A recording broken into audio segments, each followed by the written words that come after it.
Alright guys, welcome back.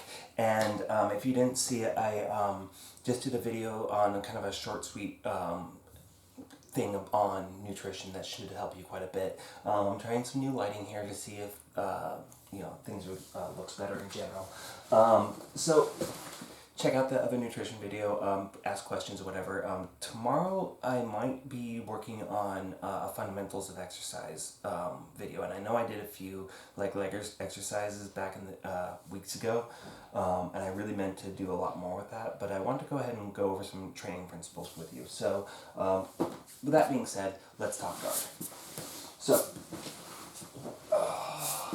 oh, another little thing before we get into this. When we, I know that I've said this before and I have it on the descriptions of the videos, but please do watch them in order, unless you're like super advanced and you want to see my perspective on something. But if you're a beginner, start from the beginning and don't, somebody recently told me that, they just put it in the background while they did chores. No, you watch one video, you drill it for a while. You watch the next video, spend 10 minutes drilling each one, otherwise you're not going to remember them. The most common thing that I see with new wrestlers oftentimes is that when they get to rolling, they don't remember any of this. It all escapes them, and the way that you get there is you drill them. So, off my soapbox. Oh my god, my abs. Oh my god. Alright, so I got my partner in my guard. Remember that when we are breaking the guard, what we want to be doing is we want to be driving our knees like to our shoulders or into our armpits or whatever, and then we're going to be pulling in with our hamstrings as we do so to break somebody's posture down, versus like trying to grab them and pull them on top of you or something along those lines. So, abs. So when we're going in a no-gi situation, a lot of times, what I'm going to do is I'm going to pull down and I'm going to hook the head, right? And so one of the things that we worked on yesterday, so I'm grabbing this front backside arm, right here, and I'm just tucking his hand into my armpit, but mostly I'm just trying to block his elbow. So I'm grabbing right up here above the tricep, and I'm just kind of holding there. So from here, I'm going to open my guard, I'm going to back my hips out, and then I'm going to put my knee as a seatbelt across his body. So my foot is hooked on his hip, my knee is right here into the pec minor, below the clavicle. This bone that goes right here, the collarbone, we are below that, but we're not really below that. So I'm really close to kind of this shoulder area, like I'm pointing towards his deltoid, right? So I've got this head grip, and I'm going to go for that scissor sweep. But he takes his hand and he pushes down, right? So what I'm going to do in this technique is I'm going to kick my leg out, and then I'm going to bring it on top of that arm, and I'm using my knee at this point to clear that arm out. Now I'm going to straighten again and get my hips as high up as I possibly can. So this is going to make up for the bridge that you would have in a normal triangle setup. So I've cleared his arm with my knee, and then I'm going to roll to my other hip as I start to hook his head. So I'm going to drop this down as I get onto my other hip, and I connect my heel to my knee.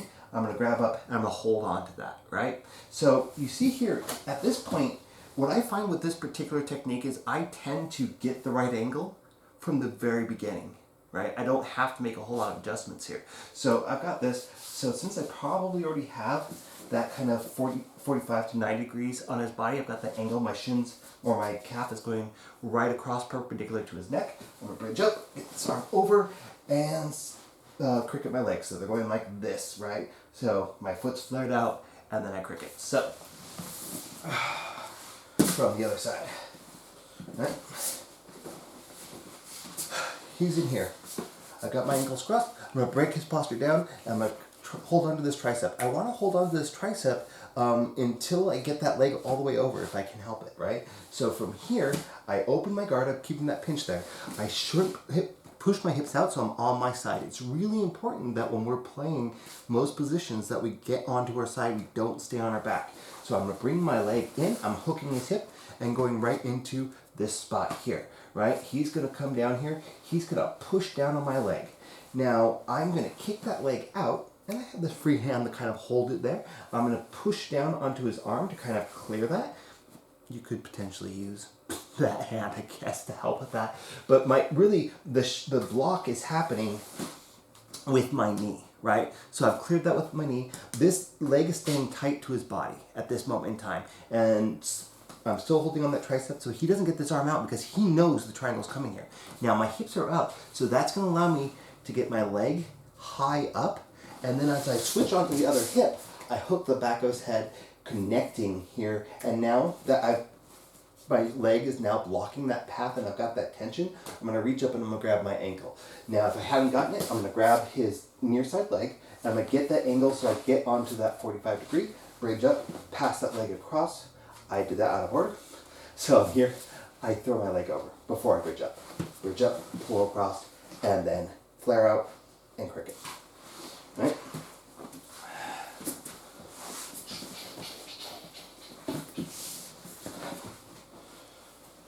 So we're here.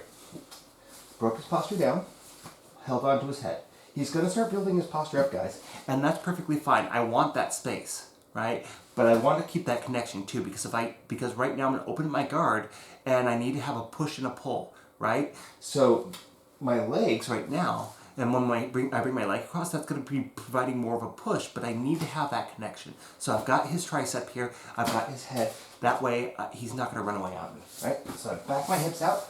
I get into that scissor sweep position. He's going to take his arm, he's going to push down. So I kick my leg out, I bring over the top of that arm, and I push to clear it, right? So here, I'm going to straighten out my leg. So I'm on my hip, that's going to get my leg high. I'm holding onto that tricep. And then as I switch my hips, I connect my knee to my ankle, or my ankle to my knee rather, right? So because I'm probably already, because I switched my hips and pivoted in that moment because I had very little contact on the ground. If you haven't watched the guard drills that I did with the chair, go back and watch that video because that's so key to this technique, right? Is that single point of pressure on the mat and my ability to move. If you're having trouble getting over with an actual person or whatever you guys are working with that's more sturdy than this, if you're having trouble getting over, it's probably because you're dragging your back on the ground, right? And I don't want that. So I'm grabbing my ankle so he can't posture up, and I lock on the top. Now I bridge up and I move the arm across. This does a couple things, guys. It makes it harder for him to start to frame on me, to start to break this triangle down, right? The other thing that it's doing is it's locking him in place, and it's also driving his shoulder into his neck more, right? So it's going to make it easier for this triangle to finish. So from here, I could underhook this way on the inside leg, get that angle, and then cricket, all right? So that is going to be the triangle that I actually prefer. I get this one all the time from the guard. So go ahead and practice that one. I'm not gonna lie, it's really difficult with the dummy. But go ahead and give it a shot and let me know if you're having trouble with that down in the comments.